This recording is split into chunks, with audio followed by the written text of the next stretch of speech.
They can be recruited to fight for Islamic militant groups like Al-Shabaab and the Islamic State. Young men radicalized in their communities far from the conflicts they decide to join. For Somalis in the U.S., it's a problem that's hitting home. VOA's Mike Eckel and Harun Maruf collaborated on a special report about young Somalis in Minnesota and how difficult it can be to counter radicalization. Here's what they said to Honor Simon's Rebecca Ward. The community that came here in the United States and in the West was already broken. Single parents, the teenagers are not adapting very well in school, so they are dropping out and they're looking for some kind of sanctuary to make a meaning of their life.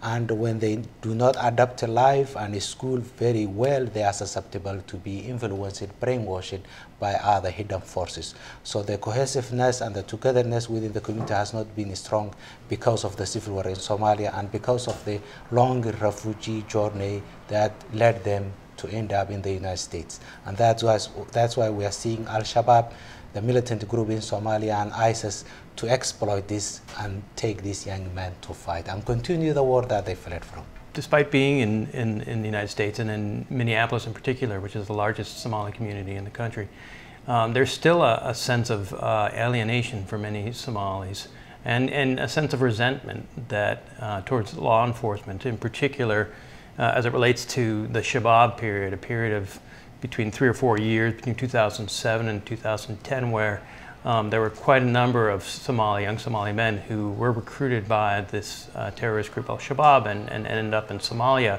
The FBI in particular was hard in its investigation and its response and built a lot of resentment in the Somali community, and that's lingering to this day. But they're obviously doing some reaching out to the Somali community to try to curtail or to put a stop to any recruitment activities in the mosque. The mosque saying that they are not a part of the recruitment, but something has happened.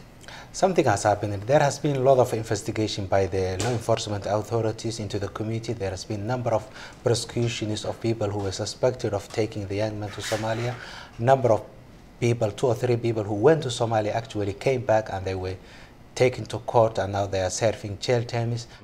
The Islamic State, if you can call it a coherent organization, has a very powerful message and has really utilized social media to get that message out. The idea is that they're building a caliphate, they're building an Islamic State, and it's not just a message of war and battle that they're putting forward. They're putting forward a message of we're building a new state, an Islamic utopia in some ways. It must have been a difficult story, Harun, on a more personal level. How did you feel about going into this community and talking to them about such sensitive subjects?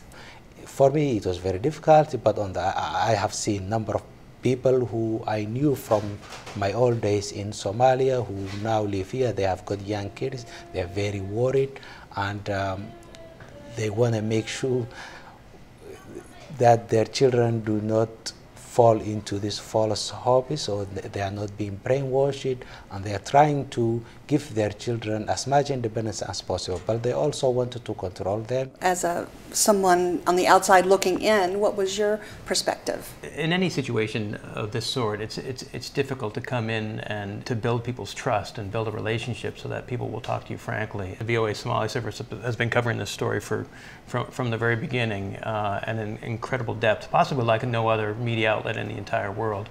We were blessed with that relationship existed, and we were able to talk to imams, to mosque leaders, to police officers, to kids, to mothers, to fathers about this issue, and try to explore all the different facets, because it's not a very simple black and white.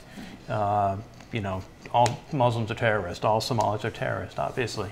There are a lot of complicated cultural and religious nuances that come into play here, and it takes time and effort and patience to explore those. VOA's Mike Eckel and Harun Maruf, co-producers of the VOAnews.com special report on radicalized Somali Americans.